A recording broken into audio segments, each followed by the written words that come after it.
Senhoras e senhores, sejam muito bem-vindos a mais um episódio do Foguete Sem Ré Profissões. Ricardinho Sá, Oi. Um oferecimento powered by CCPA, o colégio que eu estudei a vida toda, inclusive o colégio que o nosso convidado de hoje também estudou a vida toda. O Foguete Sem Ré Profissões é uma collab, né? De maneira colaborativa, uma maneira junta, uma maneira misturada entre o Foguete Sem Ré e o colégio CCPA. Nós fazemos uma homenagem a ex-alunos e também uma homenagem contando a carreira dessa turma, a trajetória, etc. E também inspirando os jovens que estão na iminência de tomar grandes decisões, principalmente profissionais na sua vida, que eles se sintam inspirados não só pelo Foguete Sem Ré Profissões, mas principalmente pela vinheta que vai rodar agora. Agora.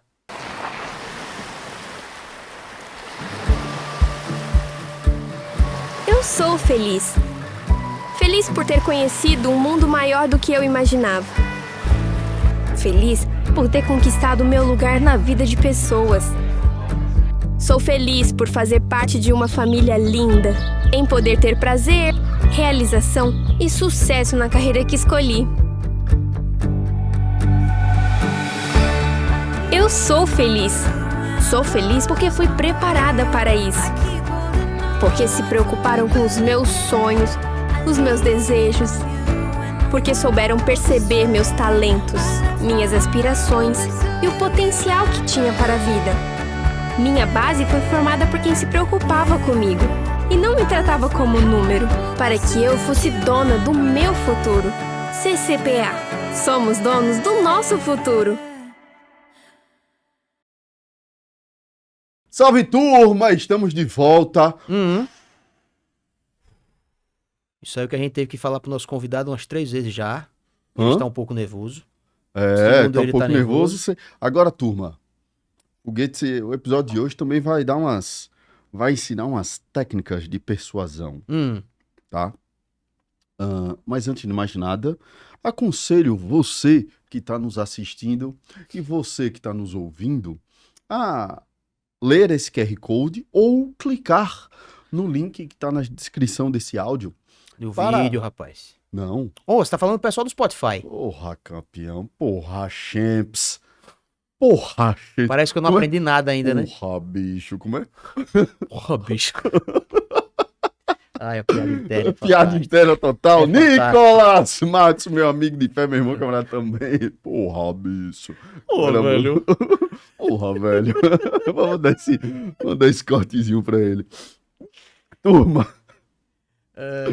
Ai, meu Deus do céu. Ricardinho Sá, eu me perdi todo aqui, velho. Estávamos falando sobre persuasão. Não, rapaz, a gente tá falando pra ler o QR Code. O QR Code que tá no canto superior direito da nossa tela. Na minha esquerda aqui, né? Exatamente. Tá aqui, Isso. No canto superior esquerdo, o QR Code que vai levar você a ter um contato mais próximo do CCPA, para que o CCPA possa mostrar tudo que ele oferece e tudo que ele faz para formar os grandes líderes do futuro, tá? Ou você que está nos ouvindo, você pode clicar também no link que está aqui na descrição desse vídeo. Mas antes de mais nada, Ricardinho Sá, meu amigo de fé, meu irmão camarada, eu gostaria de dizer uma coisa com todo calor deste peito vermelho, preto e branco que pulsa dentro do meu corpo desde 1992. Afinal de contas, você é um torcedor do Santa Cruz. Graças a Zete Tele Santana. Salve, meu amigo tricolor paulista. Amado clube brasileiro, meu amigo. Pronto, salve, aí. salve. Inclusive, né, técnicas de persuasão total, né? Toda vez que eu tô... Toda vez não. Toda vez é muitas vezes, né?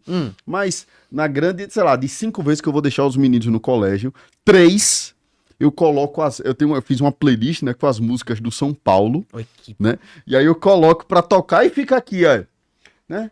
Não coloco a música grande, a música grande não, a música alto, só o hinozinho. Só o hinozinho. Salve o tricolor paulista, dirigindo amado clube brasileiro. E os guri ouvindo, né? Quando começa, tricolor, no carro, aí os guri começam a ficar elétrico e começam a cantar, bora pai, bora tricolor, tricolor, como eu te amo, tricolor. Isso é técnica de persuasão, meu amigo. Isso daí é deixar sem opção, praticamente, né? A lavagem cerebral de um Exato. pai para com seus filhos, e comprando as camisas de São Paulo, e botando pra ouvir o hino, e por aí vai, Daqui a né, uns meu anos amigo? a gente vai ver se foi realmente efetiva. Vai ser. A pessoa, se ele chega e fala, pai, eu sou coringão. Ei, rapaz, não, esqueça. Opção zero. Opção zero. Quem sou quiser que me porco. critique, faz o seguinte, turma. Cortem, façam esse corte. Eu sou porco. Postem aí, pode descer o cacete. Ai, meu Deus, educação construtivista. Papai, meu Inclusive, maior tá- ídolo é Hendrick. Vixe, Vixe, pensou lançar uma mano. dessa. Eu sou verdão, pai. Sai daí, mano. Ai, ai. Rapaz, inclusive, nosso convidado de hoje, meu irmão, que currículo, viu? Se esse bicho tivesse saído do colégio depois ali de 2015, 2016, com certeza eu ia pedir pra ele gravar um depoimento do Explica aí, né? Falando Explica, porque ele teria usado Explica aí. Com toda certeza. Com certeza eu teria pedido pra ele gravar um depoimento do Explica aí. Né? Faz sentido? Com toda certeza ele Veja isso, teria turma. Presta excelentes atenção, viu? palavras a serem ditas. Presta atenção. Esse cara estudou no CCPA entre 2004 e 2014. Primeiro lugar geral do Enem 2014 no estado de Sergipe. Maior nota do estado com 834 pontos. Segundo lugar geral no vestibular da UNIT 2014. Primeiro lugar em Engenharia Civil na UFES 2014. Primeiro lugar em Engenharia Civil da UNIT 2014. Graduado em Engenharia Civil Bacharelado, concluído em agosto de 2019 pela Universidade Federal de Sergipe. Estagiou durante um ano na Construtora Sede. Exerceu Engenharia Civil por 1 ano e meio antes de partir para o concurso público. Aí o cara, enjoei, Eu não quero mais não. quero mais não, vou fazer concurso. Aí o cara é 4º lugar no concurso de auditor fiscal pela Secretaria de Fazenda do Estado de Sergipe 2022. Oxente. Foi aprovado para auditor fiscal com 24 anos de idade, sendo o auditor fiscal mais novo da história do Estado de Sergipe. São Paulino, Pronto, aí só aí você já se simpatizou com ele. Não, mas me simpatizei por outra coisa. Ah. Ele tem um sobrenome de origem paraibana. Pronto. De origem paraibana, mais conhecido como vindo de Campina Grande, meu E amigo. quem é que vem de Campina Grande? Dona Cristiane, né, meu Pronto. amigo? Uma salva de palmas pra Dona Cristiane, né, Ricardo? Merece. Merece. Dona Cris Cavalcante Dona Cris Cavalcante é um é um fenômeno. fenômeno. Inclusive, com toda apropriação cultural, vou tomar a liberdade, né, de apresentar o nosso convidado de hoje, de acordo com a maneira como sua digníssima esposa que nos acompanha aqui os chama, né? Você vai Se fazer reverencia, você vai pô, fazer meu uso amigo. dessa- Porque, veja, desse isso tudo é privilégio. estratégia pra dar uma quebrada no nervosismo dele, né? Porque, turma, veja só, brother. O cara, o auditor fiscal o mais novo, o cara assumiu como auditor fiscal mais novo da história do estado de Sergipe, com 24 anos de idade. Eu com 24 anos de idade, meu amigo, eu não vou nem dizer o que é que eu tava fazendo. Que é censurado o Foguete Sem Ré pra mais 18. Se bem que Deadpool e Wolverine foi o filme com mais 18, com a maior bilheteria da história, né, cara? É verdade. Senhoras e senhores, uma salva de palmas para Buriti. Calma, peraí. Oxi, Não, pode bater palma. então Vai bater vou palma, continuar. que eu vou fazer uma introdução diferente. Ok. Buriti. É pra eu não parar de bater palma, então. Grande Gustavo. Gustavo Buriti. Senhoras e senhores, obviamente mais conhecido como Grande Guga. Ok, Guga. Guga. Grande Guga, seja Essa muito fera, bem-vindo, Guga. Olha, Obrigado, desculpe, Bruno. apropriação cultural, obviamente, para dar uma quebrada aí na nossa Fica introdução. Deu uma tranquilizada? Fica à Tô mais vontade, meu tranquilo, irmão. tô Um mais cara tranquilo. cara que passou com 24 anos de idade, assumiu, né? Na verdade, eu fiz a prova com 24, né? 2 semanas depois eu fiz 25, foi meu aniversário, ganhei de presente a aprovação e assumi com 25 no ano seguinte. Assumi em fevereiro de 23. Você ano assumiu passado. com 25. Mesmo assim, é o mais novo da história. Da história não, porque nos concursos tinha 35 anos, tá? Que não tinha concurso para auditor aqui em Sergipe. O pessoal que entrou há 35 anos atrás, teve muita gente que entrou mais novo, porque na época exigia esse nível médio. Então o pessoal entrava com 19, com 20, com 21. Certo, ok. Mas atualmente eu sou o mais novo que está ativo. Ativa na secretaria. Ô, Guga, me diz uma coisa. Primeira pergunta. Se dinheiro não fosse um problema, o que é que você faria da vida? Cara, algo que eu gostei muito, que eu fiz por um tempo, é até interessante isso. Eu dei aula por um mês no CCPA. E eu gostei muito. Você seria professor? Eu não sei se eu seria professor, porque acho que eu nunca pensei exatamente sobre isso, mas seria uma possibilidade. Eu gostei muito de fazer isso. Como eu gosto muito do que eu faço Você hoje deu aula também. de quê? Eu dei aula de matemática, foi o seguinte. Eu entrei na UFES, quando eu entrei na UFES em março de 2015. Aí eu peguei a maior greve da história da UFES. Foram 4 meses e meio de Você greve. gosta desse negócio de maior da história, né? Aí, durante a greve, uma professora do colégio quebrou o pé e precisava de alguém para substituir por um mês. E aí eu substituí ela em algumas turmas de matemática. De que série ali? Eu peguei, ela dava aula, porque tinham dois professores de matemática. Um dava 3 aulas por semana e ela dava aula uma vez por semana.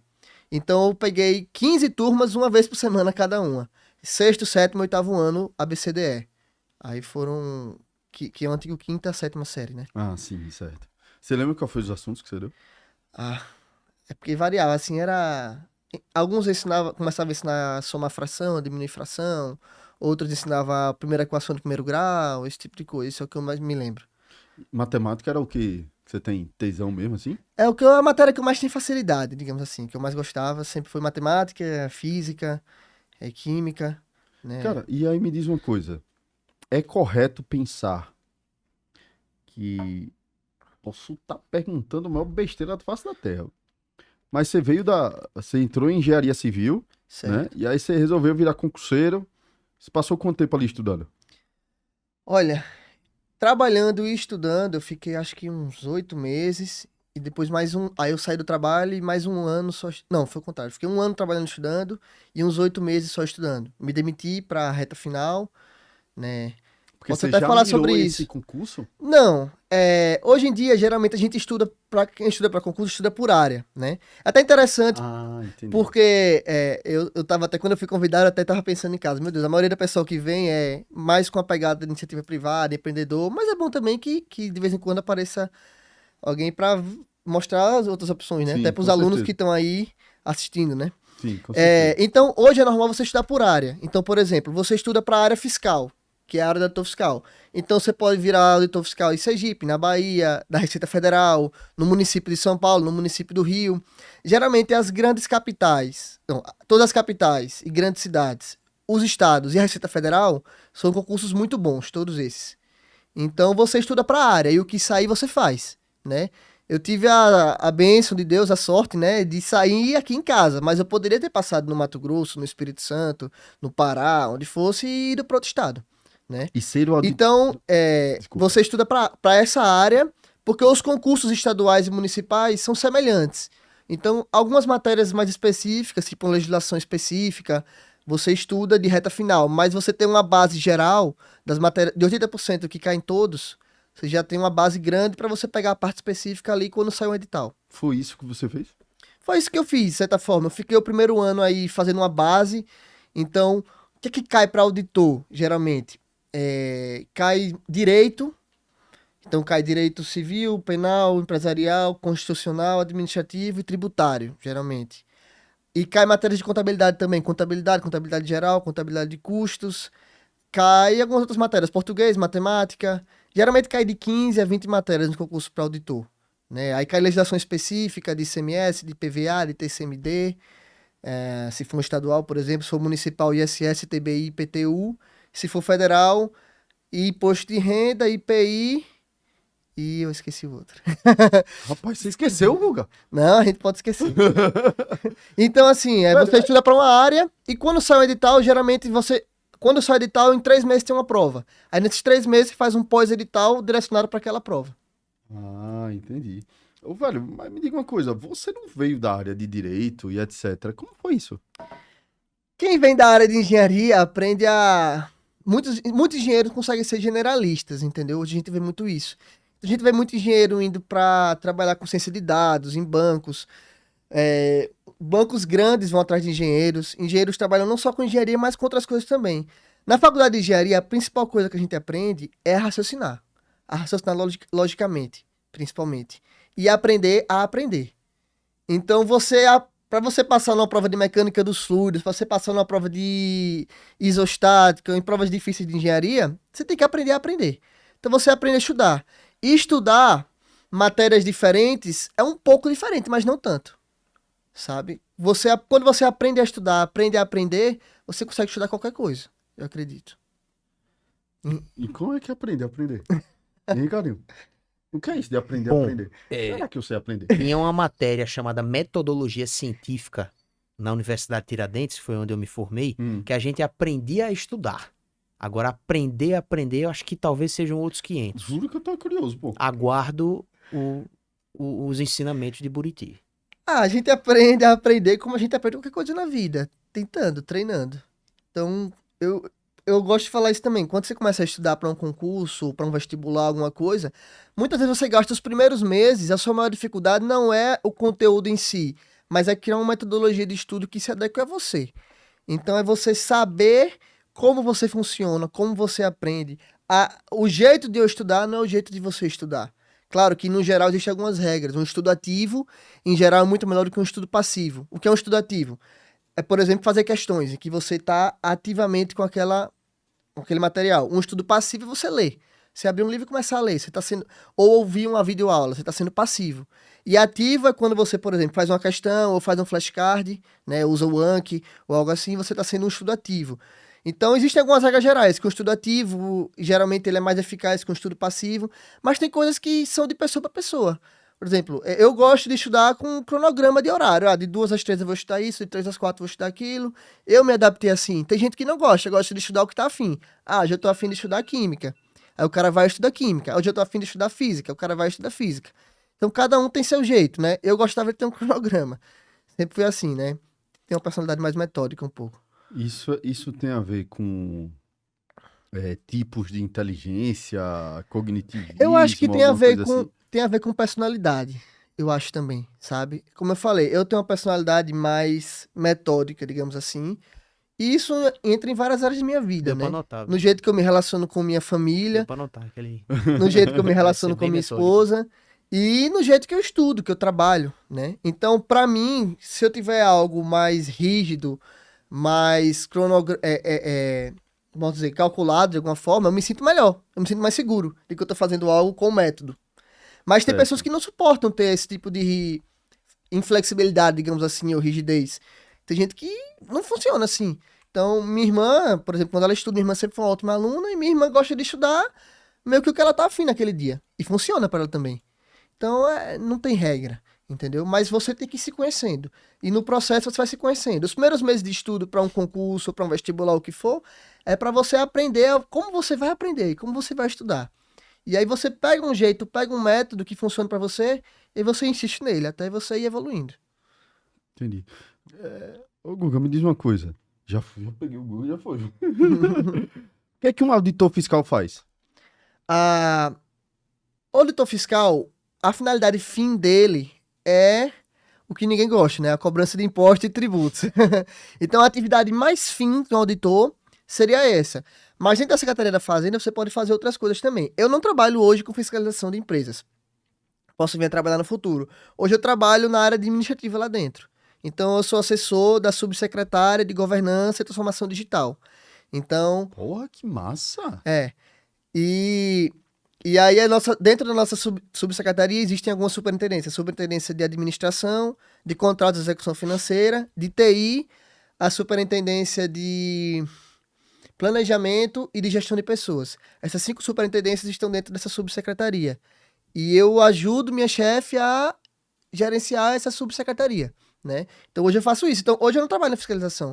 Outros colegas meus não trabalham. Eu trabalho com gestão de projetos, gestão de processos, sendo auditores.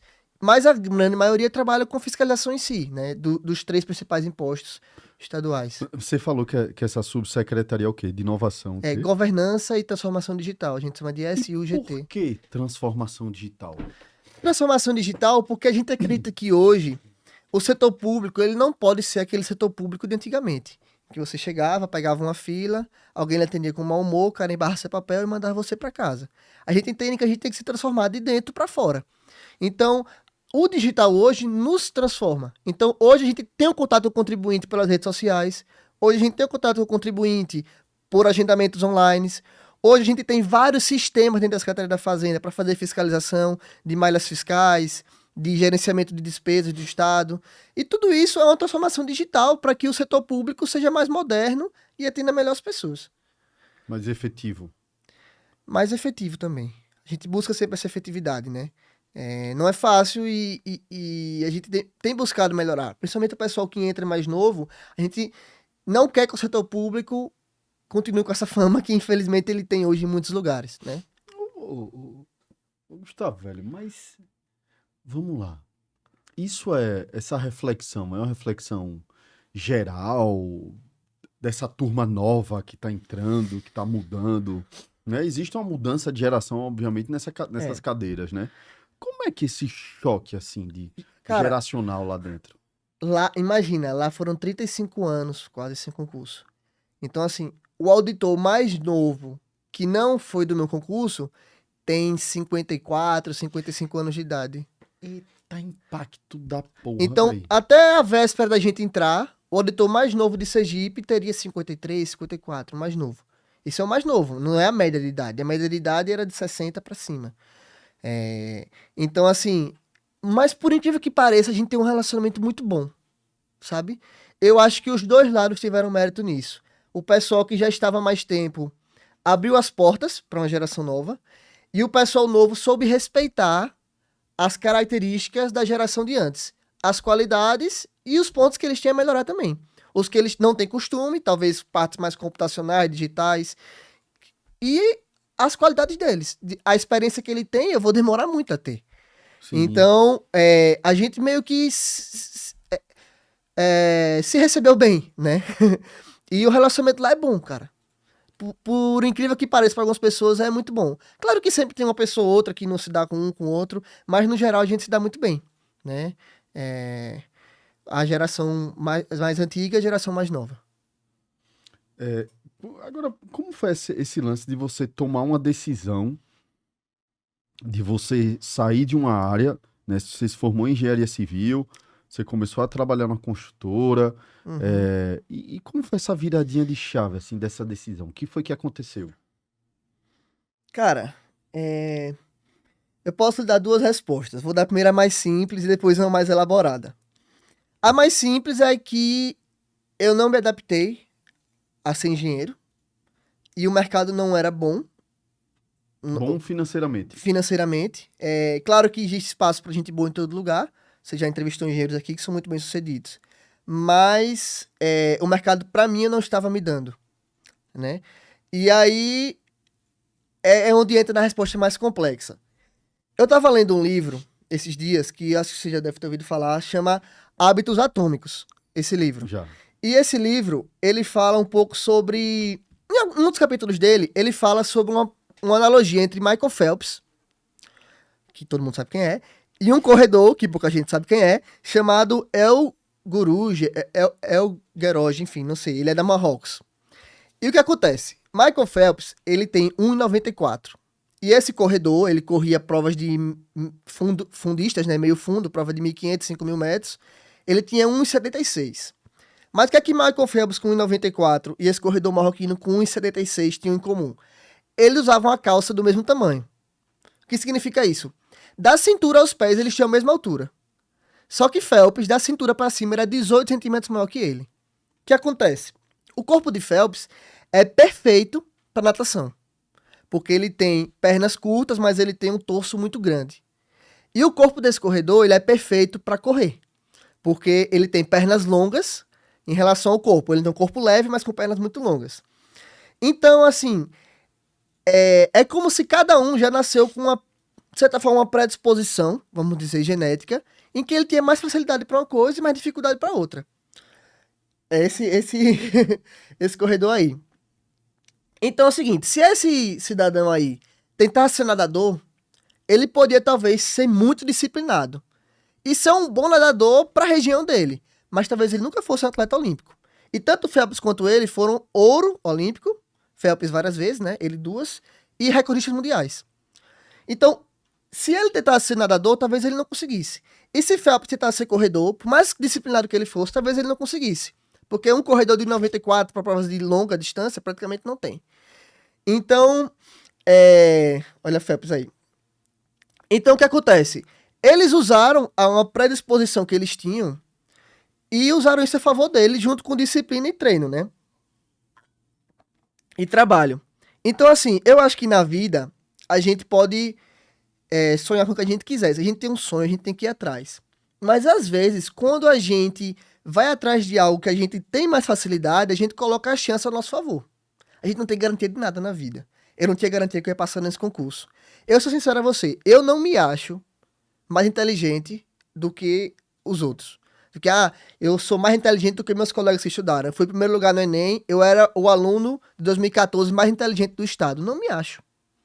Não acho que um colega meu que fez 100 pontos a menos que eu no Enem seja menos inteligente que eu. Não acho, de verdade. Agora, eu acho, sem arrogância, que eu tenho uma facilidade grande, um dom talvez, para estudar. Para estudar do jeito que o nosso sistema brasileiro de ensino exige.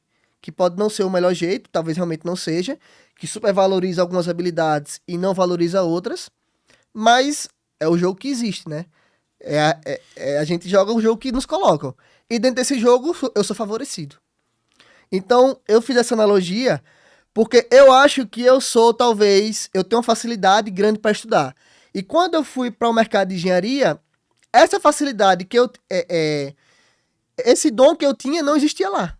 Então, quando eu comecei a estagiar e a trabalhar, eu via que eu era mediano.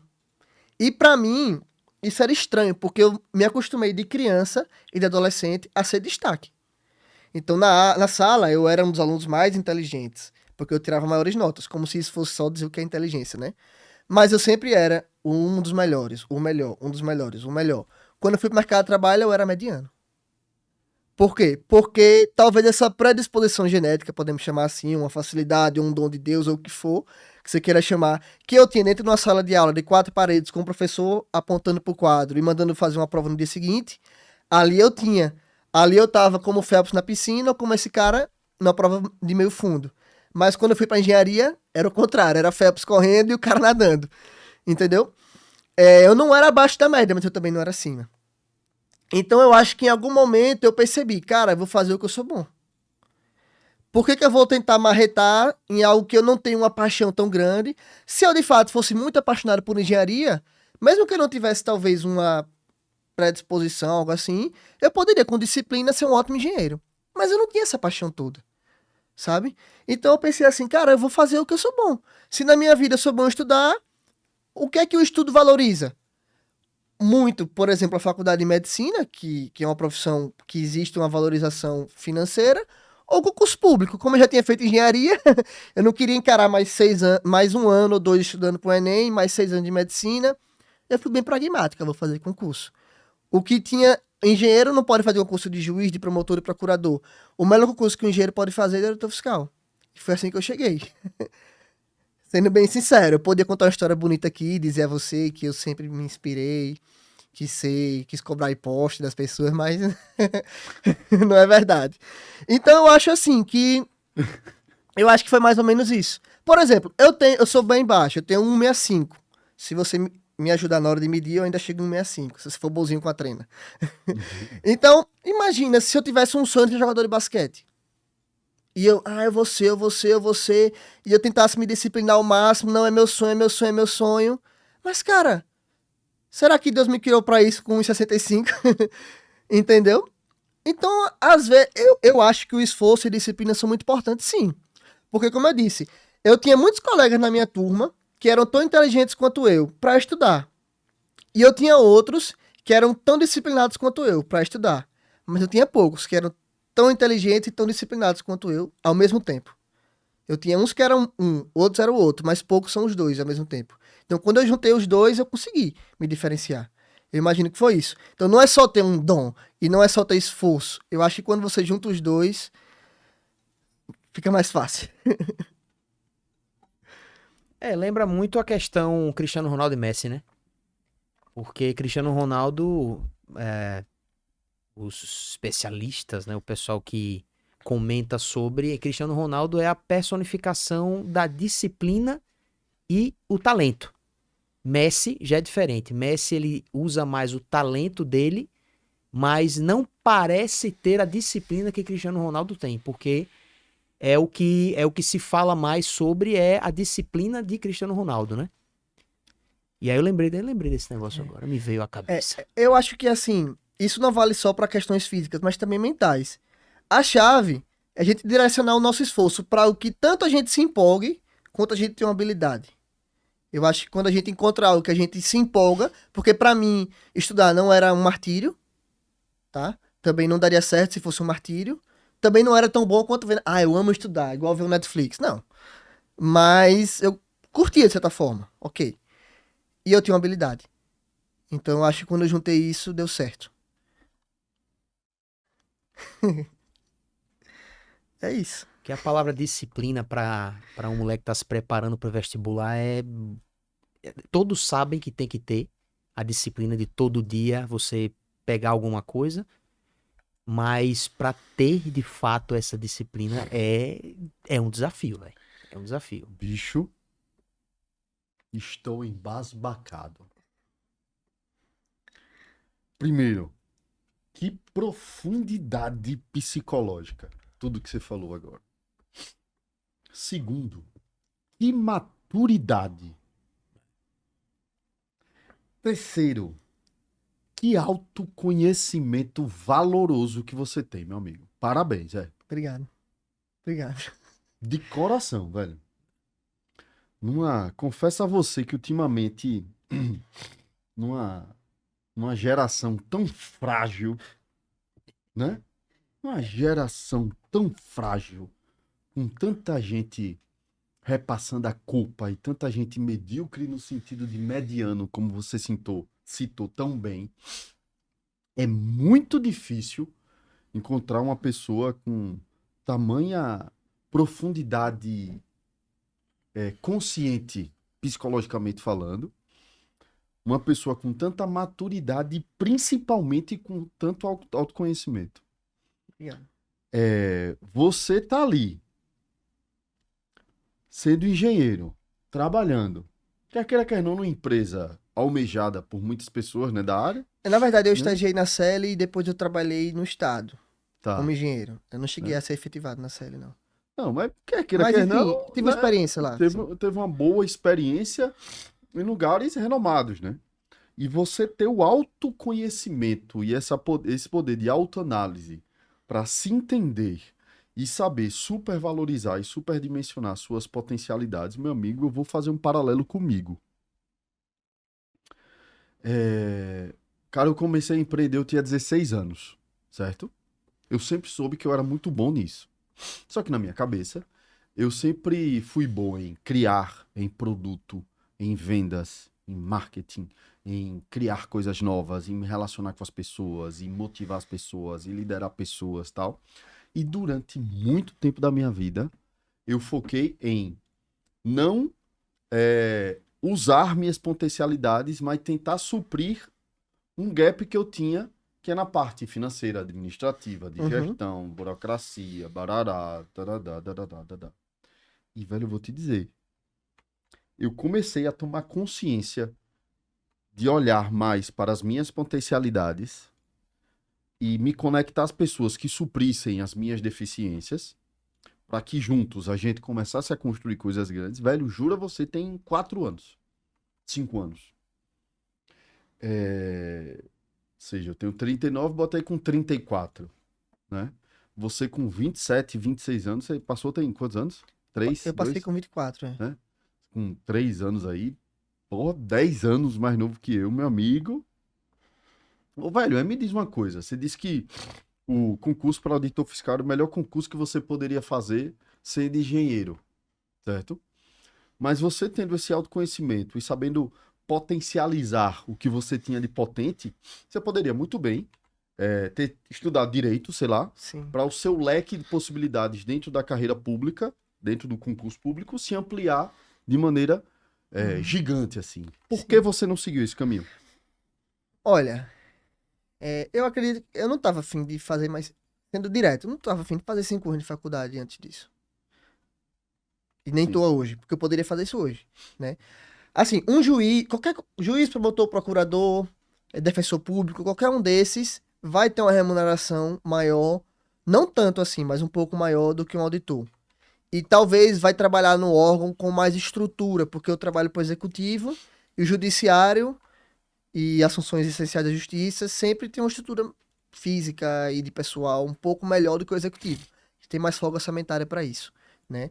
Então, é melhor fato. Eu acho que, na grande maioria das vezes, é uma carreira melhor. Mas não é tão melhor assim. Que pra mim valesse eu entrar na faculdade, passar 5 anos, para depois passar mais, sei lá, 2, 3, 4, para passar num curso de direito. Eu não achei que valeria a pena. Entendeu? Isso foi consciente? Rapaz, eu acho que eu não tá afim, foi um pouco de emoção também, né? De vontade. Ah, não tô afim disso.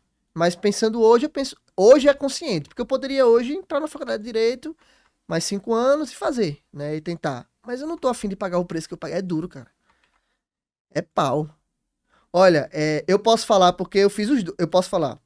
Entre passando concurso desse nível e medicina, porque eu passei nos dois, né? Eu não escolhi medicina, mas hoje pelo SISU você escolhe o curso após a nota. Se eu colocasse medicina, eu era primeiro lugar em medicina. Então, eu posso dizer que eu passei em medicina, de certa forma. E passei para auditor. É bem mais difícil passar para auditor. Assim, não é infinitamente mais difícil, mas é relativamente mais difícil. Então, é uma abdicação que às vezes você não tá muito afim de passar de novo por isso. Já passei.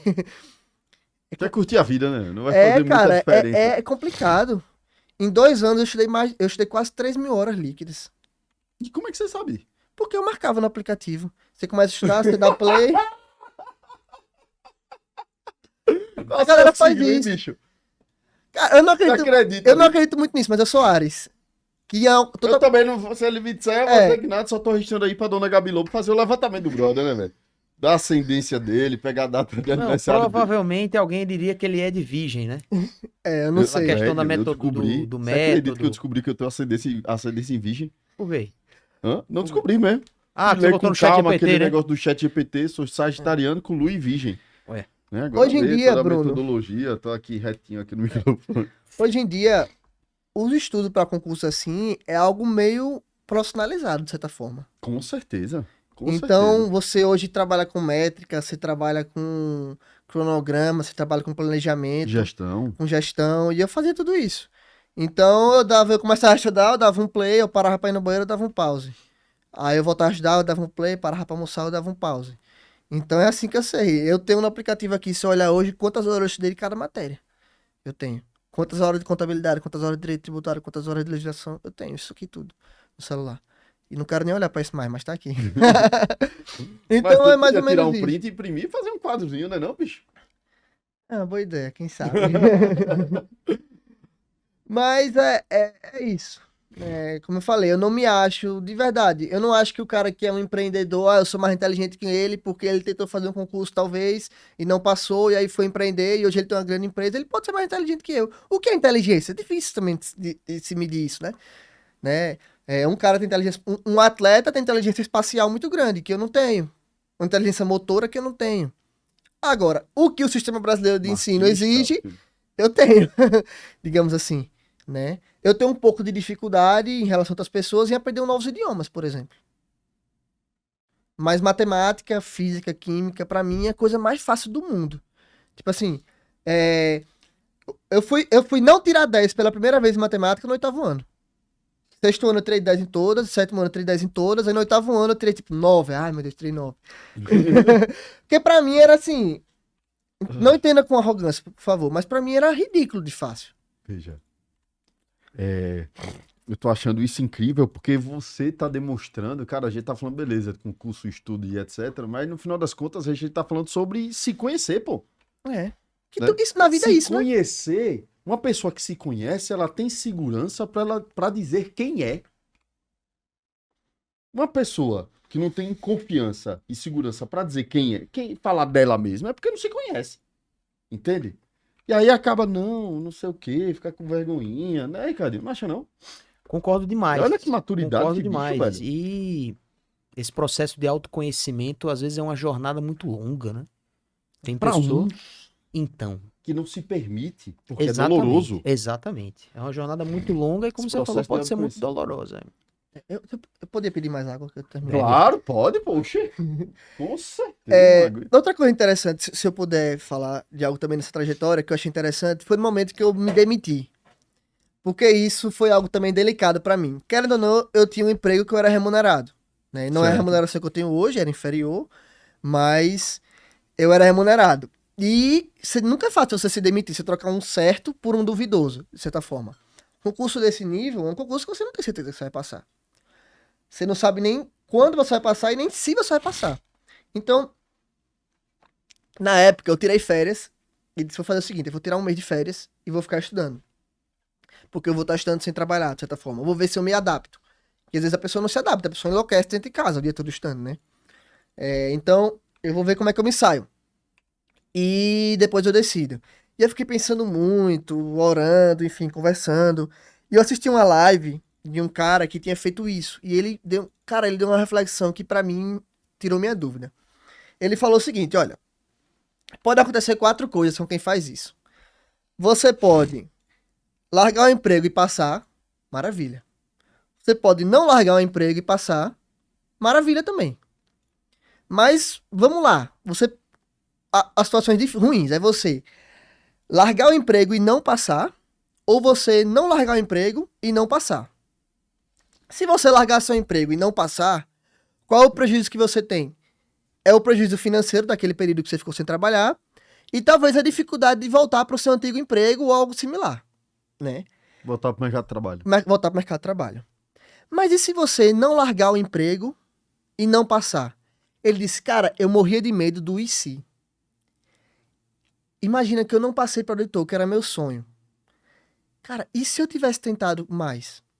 E se eu tivesse largado aquele emprego que não era meu sonho para tentar o meu sonho? Ele disse, eu não queria fazer 40, 50, 60 anos de idade e ficar pensando, cara, quando eu tinha 25, quando eu tinha 30, se eu tivesse tentado mais, como é que seria? Então eu prefiro pagar o preço financeiro, pagar o preço de voltar pro mercado, mas tentar algo que é meu sonho, do que eu não, assim, eu não dar o all-in, sabe? E se eu tivesse dado o all-in? Será que... Eu sei que eu não dei o all-in e deu errado. E se eu tivesse dado? Será que tinha dado certo? E eu ficava, meu Deus, se eu não largar o emprego e não passar nesse concurso ou em outro, será que eu vou ter 35, 40, 50 anos e vou ficar pensando, poxa, se com 25 eu tivesse dado um all-in, será que minha vida não estaria melhor? Será que eu não teria realizado o sonho? E eu entendi que eu não ia aguentar esse peso emocional, sabe? Eu aguentaria o peso de ter dificuldade de voltar pro mercado e da perda financeira, mas eu não aguentaria o peso desse arrependimento, digamos assim. Aí eu disse, vou pagar pra ver. Deu certo, graças a Deus. Você é jovem pra cacete, velho. Quem é jovem tem o tempo a favor. Eu tenho uma irmã. Mais nova, mais velha? Camila, tem 30 anos. Você é o caçula. Eu tenho 27, ela tem 30. Me diz uma coisa, quando você era moleque, assim, perguntava o que é que você ia ser quando crescesse, o que é que você respondia? Bom, quando eu era muito pequeno, eu respondi que eu queria ser aposentado, porque na minha cabeça eu não trabalhava e ganhava dinheiro. Quando eu tinha, tipo assim, 5, 6 anos. Hoje tá ali, resolvendo as broncas pro sistema não quebrar. Né, Cadinho? Não, pior que eu me identifico com ele. Eu me identifico com ele. Você queria ser aposentado. A diferença é que eu já quero ser aposentado de agora. Não era contigo. Não. De agora já. Eu falei, tá bom, né? Já contribuí. Depois, quando eu fui maiorzinho, eu queria ser jogador de futebol, mas não ia dar certo, né? Faltava muito. E aí, eu nunca tive um desejo assim, sabe? Eu acho que isso me ajudou a ter essa visão pragmática. Porque eu nunca tive um sonho. Eu quero muito ser médico, eu quero muito ser advogado, eu quero muito ser dentista, eu quero muito ser enfermeiro. Eu nunca tive. Eu escolhi engenharia civil porque eu gostava muito de exatas E na época era o melhor curso de exatas que tinha. Então eu escolhi por isso. Meu pai é engenheiro civil, mas também não atua. Seu pai faz o quê? Meu pai é servidor público. Mas ele nunca me influenciou a isso. E nem o CCPA. O CCPA podia ter tentado me convencer a fazer medicina. Isso não é o perfil do colégio fazer isso. Vocês sabem disso. Pra ser um outdoor. Pra ser um outdoor. Eu virei outdoor depois também, mas... O CCPA podia ter me convencido. Nunca, nem na forma de piadinha. Talvez um coordenador, ou um diretor, ou um professor. E aí, rapaz, por que você não faz? Já pensou? Nunca fizeram isso, sempre me deixaram livres. Meu pai também. E aí eu escolhi nessa lógica. Na época eu odiava, sempre odiei biologia. Eu disse, pra onde eu vou fazendo medicina? Não vou aguentar a faculdade. Aí eu fiz engenharia. Por causa disso só. Mas nunca tive paixão também por engenharia. Qual a lembrança mais feliz que você tem da época da escola? Eu acho que é o dia a dia. Eu gostava muito do colégio. Eu adorava ir pra aula. Eu não gostava de aula, de sala de aula. Eu achava um saco. Pra mim era... Não é que os professores fossem ruins, mas eu tenho, assim, abrindo um pouco, eu tenho um pouco de déficit de atenção. Então, a gente conversando aqui, interagindo, eu prestei atenção em tudo. Mas se, por exemplo, você começar a falar mais de 5 minutos, 10 minutos, sozinho, contar alguma história, daqui a pouco eu não tô entendendo mais nada, não tô prestando atenção em mais nada que você tá falando. Tô pensando em mil coisas.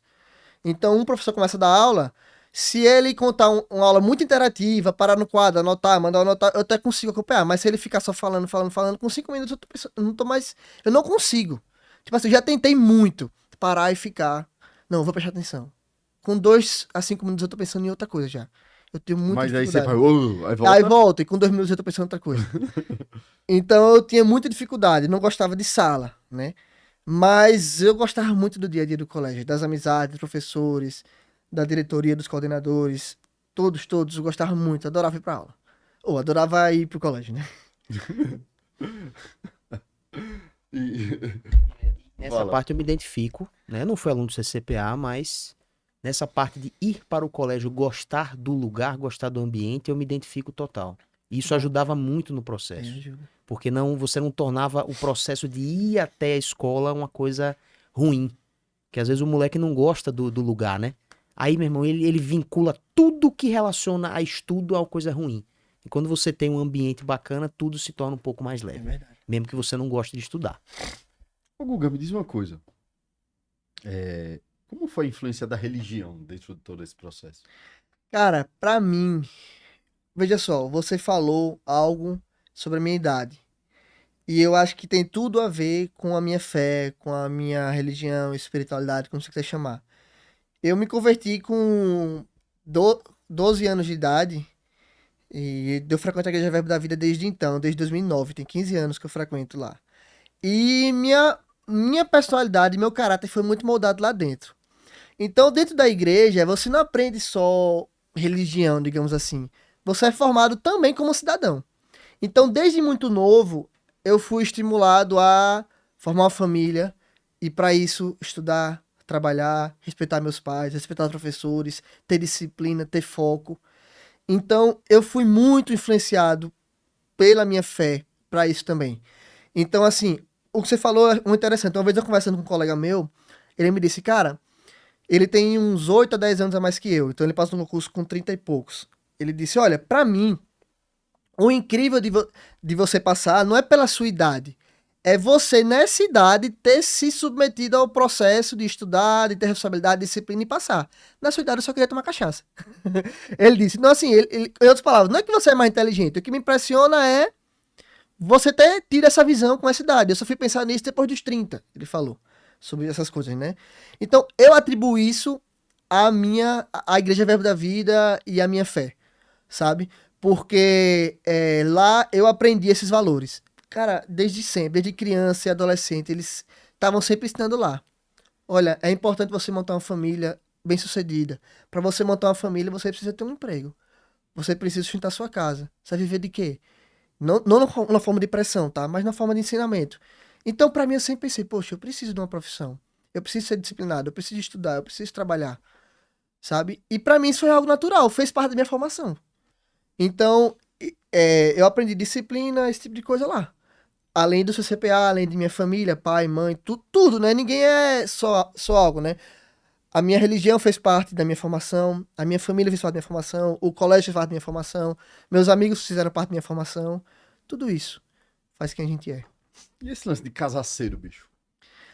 Pra mim, como eu falei, é natural, você é estimulado desde jovem, não pressionado, mas estimulado a formar família. E a gente crê na formação da família pelo casamento. Então, eu já me namorava com ela há 5 anos. Eu tinha uma convicção em mim de que eu queria casar com ela. Eu tinha estabilidade financeira. Eu tinha estabilidade emocional. Eu tinha uma estabilidade espiritual. Pelo menos eu me enxergo assim. Posso ser que não, mas eu me enxergo assim. Então, eu dizia, pra que eu vou esperar mais? Eu quero ser feliz com ela. É o que eu pensava. Olha só. Coração pra você também. Então, assim, é isso. É natural. Quando você é... Vocês têm filho já? Não. Quando você é estimular... São os princípios. Cada um tem seus princípios, né? Talvez outro tenha princípio. Não, meu princípio é até os 30 anos eu quero só festa, isso aqui. Beleza, eu respeito também. Não é o princípio que eu fui criado, mas é um princípio, né? Pode ser que ele seja melhor que eu ou não. Eu creio que o que eu tô fazendo, pra mim, é o melhor. Mas eu não desvalorizo quem faz diferente, de forma alguma, né? Aprendi a respeitar o próximo, graças a Deus. Seu Guga. Cara, estamos chegando aí no finalzinho do nosso episódio. Pô, que massa. Passa muito rápido. Né? É foda, é uma doideira, pô. Velho, me diz uma coisa. Como eu trabalho com educação há muito tempo, fazer quase 10 anos, não sou da área pedagógica, né? Mas trabalho com educação, é o meu business principal. E muito do que eu vejo é que o processo de aprovação vai muito mais... tem uma conexão muito maior com a estratégia, com conhecer o que você está fazendo, conhecer a metodologia daquela avaliação que vai ser feita em cima de você e do seu conhecimento, e você montar uma estratégia, né, que, como você trouxe muito bem, se conecta com o seu perfil, né, para que você consiga obter êxito. E aí a gente vê muita gente devorando conteúdo e esquece de enxergar que a prova, você precisa entender como é que aquela prova funciona e como é que ela vai ser feita para que você possa desempenhar melhor em cima dela. Se eu falei alguma besteira, me corrija. Não, é isso mesmo. Qual é, se você estivesse mentorando um aluno que está ali no 3º ano, começando o 3º ano dele agora, né? Obviamente que você não construiu essa estratégia só no seu 3º ano, tá? Tô tentando trazer uma persona pro nosso papo. Como, se você pudesse, poxa, vamos montar sua estratégia aqui. Como é que você montaria essa estratégia para as pessoas? Então, eu acho, como eu falei, pela minha formação em engenharia, a gente aprende muito isso, né? A montar estratégia, montar planejamento, montar processos. Talvez muita gente acha estranho. Peraí, você é engenheiro e virou auditor? Eu não sei, vou fazer essa pergunta a você. Você acha que auditor fiscal é que tipo de formação que faz? Eu, teoricamente, iria achar que é uma formação em direito, né? Muita gente acha que é direito e muita gente acha que é contador. Hoje em dia, qualquer concurso fiscal grande, 50%, 60% dos aprovados são engenheiros. Mais da metade são engenheiros. Certo. Né? Alguns fatores, eu vou chegar na pergunta, mas alguns fatores explicam isso, né? O mercado de engenharia é um pouco travado, né? Engenharia tem várias, então não tem só engenharia civil, tem engenharia de alimentos e materiais. Então, só em Sergipe, milhares de engenheiros formados por ano. Imagina no Brasil, né? E com um mercado difícil, esse pessoal não tem outro concurso de alto nível para fazer que não seja auditor. Então, esse pessoal foca e vai, né? E cai um pouco de exatas também no concurso. Então, é normal hoje ter muitos engenheiros nas carteiras de fazenda. Mas voltando. Então, eu sempre tive essa mentalidade e um pouco de minha personalidade também. Quando eu fiz 3º ano, uma pessoa que me ajudou muito a fazer minha estratégia foi um aluno do CPA que ele, na época, ele era o único aluno de pré-vestibular.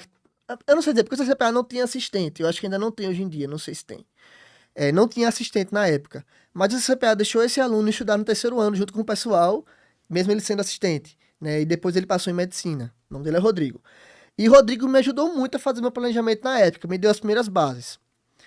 Então, como eu falei, é difícil eu falar para cada um como deve fazer. Vou falar como eu fiz, né?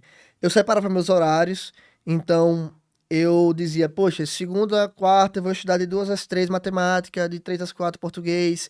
E eu fazia a carga horária semanal daquela matéria a depender do peso e da importância dela. Então eu vou estudar sempre matemática mais do que literatura, ou vou estudar matemática mais do que literatura, por exemplo, porque vale mais pontos. E outro fator que você deve considerar é a sua facilidade da matéria. Então são esses dois pesos, né? O peso na prova e a sua facilidade da matéria. Então, por exemplo, eu estudava menos matemática do que biologia, talvez. Matemática pesava mais, mas biologia eu tinha bem mais dificuldade. Então você tem que ter esse balanço fino, que é um pouco complicado, né? E você vai pegando isso com experiência mesmo. Então, eu fazia isso. E aí eu separei no Excel, criei uma planilhazinha lá, e eu separava a minha semana por horários. É claro que a vida não é uma planilha de Excel, né? Às vezes você, naquele dia você ficou doente, ou sua avó fez aniversário, ou alguma coisa, e você não vai cumprir aquilo, e você dá um seu jeito naquela semana. Mas vou falar uma semana típica, né? Então eu estudava, no terceiro ano eu estudava de manhã, no colégio de manhã, e de tarde e de noite em casa. E aí eu estudava até umas 10 da noite. Então eu estudava no colégio até 1h, aí ia pra cá, acho que um pouco antes de 1h terminava a aula, ia pra casa, almoçava, tal, dava uma descansada, 2h30 ali, eu começava a estudar, e estava até umas 10 horas, parando pra comer, alguma coisa assim, né? Também não era diretão, não. E assim eu fazia minha carga horária. Todo santo dia. Todo santo dia, por uns 9 ou 10 meses, né? Que é de janeiro a novembro. E sábado e domingo? No sábado, eu fazia a prova... Tinha simulado, né? Tinha sábado. simulado todo sábado, praticamente. Eu fazia a prova de manhã, e de tarde eu dava uma estudada, fazia só questões, né? E no domingo eu sempre fazia uma redação e mais nada. Então domingo era um dia de descanso. Eu ia pra igreja de manhã, de tarde eu fazia uma redação. Então eu fiz, tipo assim, umas 40 redações no ano, porque eu fazia uma por semana. Que disciplina do cara. E eu fiz isso por muito tempo. Então, eu não sei o que foi que deu em mim, mas no terceiro ano eu botei na cabeça de... Eu não era o melhor aluno do colégio, até o segundo ano. Eu lembro que nos simulados, do primeiro e do segundo ano, eu ficava assim, em sexto, em oitavo. Na minha turma que era C, eu ficava em segundo ou terceiro. E em todas as turmas eu ficava em sexto, oitavo, 10º, 4º. No terceiro ano, de 14 simulados, eu fiquei primeiro em 12, isolado. Outra vez eu fiquei em segundo, e outra eu fui para um casamento de um amigo, aí não fiz. Então, dos 13 que eu fiz, eu fiquei primeiro em 12 e fiquei segundo em 1. E fiquei uma vez em segundo. Cara, foi simplesmente algo que deu em mim, que eu estudei muito mais do que eu precisava para passar em engenharia. Eu fiz quase 100 pontos acima do segundo colocado. Tipo assim, foi um negócio muito discrepante, entendeu? Na época. Então eu estudava, assim, todo dia. De alguma forma me empolguei. Por dia. De alguma forma me empolguei. E comecei a ver o resultado vindo, comecei a ver a evolução, e aí você se empolga mais. Onde é que eu vou chegar? Onde é que vai dar? Né? Tanto é que no vestibular da UNIT, do meio do ano, eu fiquei, tipo assim, 7º lugar em engenharia e 20º no geral.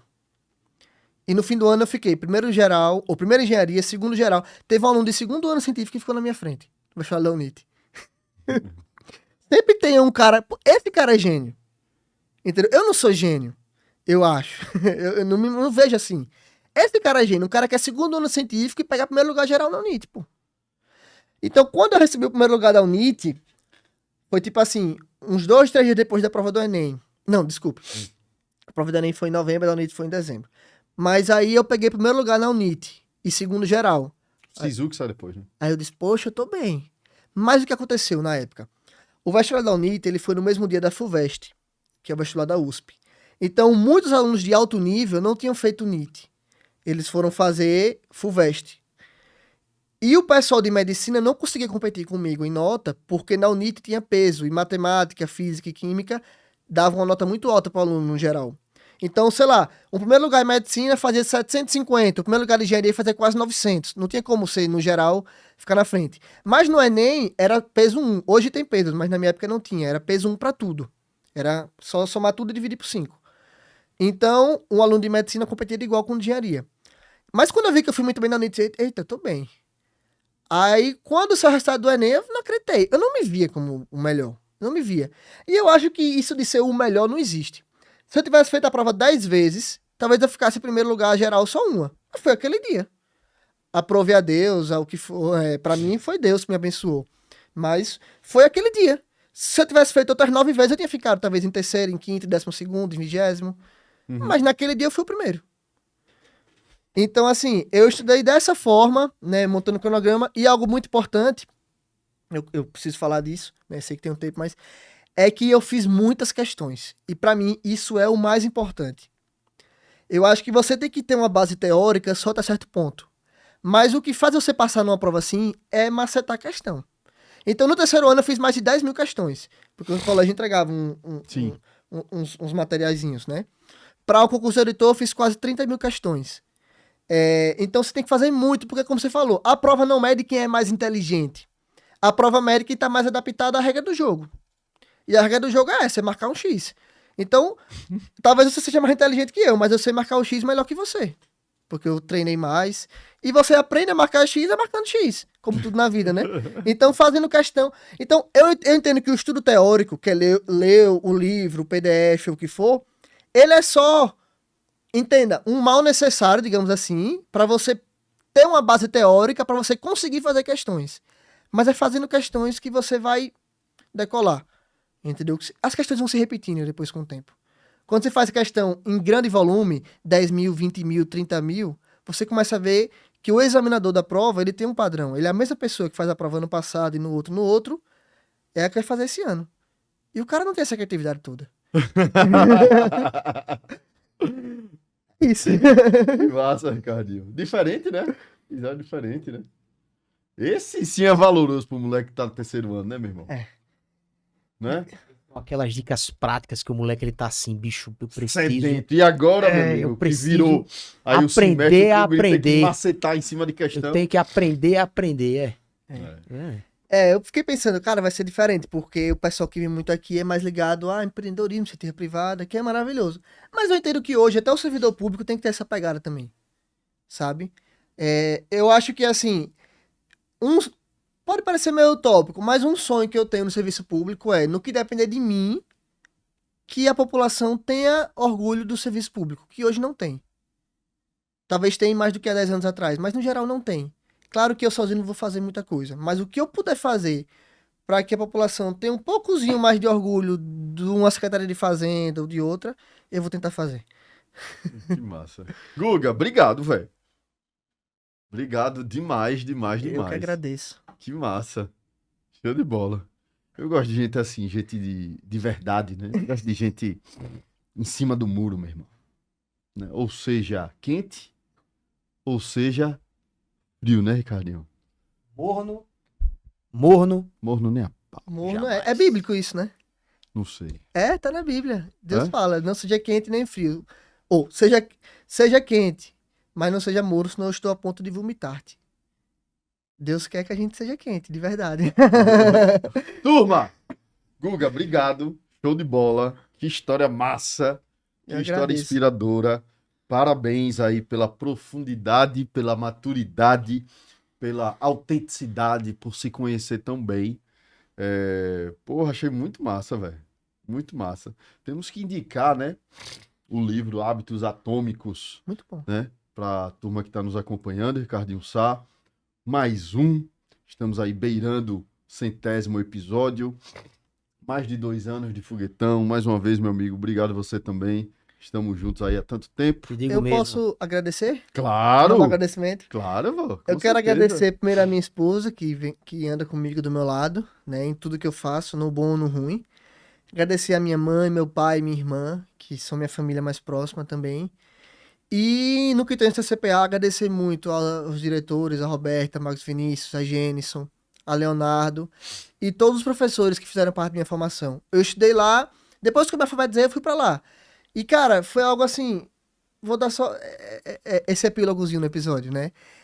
Existia muita pressão na minha época, não sei como é hoje, de quando você terminava o Fundamental 2, em você sair do CCPA. Porque se dizia que o CCPA não era um colégio competitivo como outros. Então, se você quer ser primeiro lugares, ou você quer ser médico, você tem que ir para o colégio X, Y ou Z.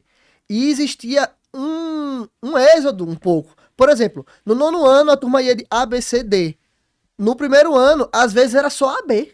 Na minha época já era ABC, mas saía tipo assim, 1/3 dos alunos iam para outras escolas. E na época eu disse, cara, eu quero ficar, eu amo aqui. Pensei muito, eu lembro que eu orei também, conversei com minha família, com amigos, e disse, eu vou ficar, quero saber, vou ficar. E fiquei. E passei na frente de todo mundo que foi pra outra. Tinha 20 anos. Muito bom. Tinha 20 anos Muito que o bom. CCPA não tinha o primeiro lugar geral. Em 94 tinha sido a última vez. E eu tive essa alegria de retribuir o colégio, de certa forma, né? Claro que, que eu paguei mensalidade, fiz tudo, né? Mas, de certa forma, o colégio fez por mim mais do que Cara massa, o ordinário. E eu pude fazer mais do que o ordinário também por eles, né? E por mim. Então fiquem, quem Cara faz o massa. estudo é o aluno, não é o colégio, não. É isso aí, show de bola, Guga. Show de bola. Ia ter que marcar pra ir pra Campina Grande junto. Forrozinho é bom lá. Turma, esse é o Foguete Sem Ré Profissões. Mais um episódio concluidíssimo com sucesso. Que bacana, tô muito feliz, Ricardinho. Ó, Novamente mais um degrau. seu lindo. Lembre-se do degrau. Novamente mais um degrau, sempre subindo. Mas assim. Tijolinho por dia. Tijolinho por tijolinho. No nosso caso, um episódio um episódio por vez. Sempre. Isso aí. Valeu, turma. Sou Bruno Valeu. Oliveira. Esse é o Foguete Sem Ré Profissões, oferecimento do CCPA, a escola que eu estudei a vida toda. É isso, valeu, obrigado, fui.